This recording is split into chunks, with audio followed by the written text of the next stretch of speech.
الساعه كده بقول له مش ها؟ هتيجي تقعد بقى تديني في المشوار؟ انت وعم مجدي يا محمد صح؟ انت وعم مجدي صح؟ انا هشوف مين تاني وهو طلع على لساني يا حامد اللي انت عملته لي. انا حمار اللي ظبط مش هتجوز هذا زي هو يبقى عمك؟ امال ايه؟ عمك؟ لا والله والتاني عم قالوا ثلاثه لا ما اعرفش بقى غير عم مجدي. ده هو بقول له بعمل ثلاثه قلت دلوقتي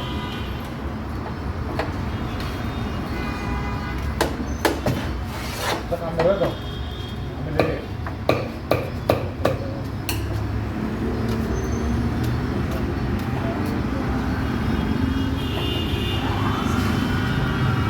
محمد عايز سلطه؟ انا عملت لك شوربه، عايز سلطه؟ عشان عم مجدي بيحب الشوربه فعملت له شوربه. قلت له شو؟ خلاص يا محمد خلي حاسب المعلم محمد. قول يا عم.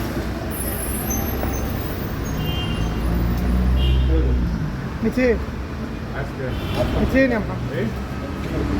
الثاني؟ طيب.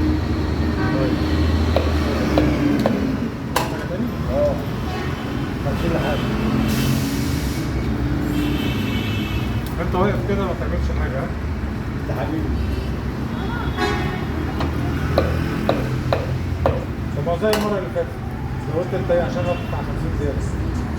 يقول لك على كل يا محمد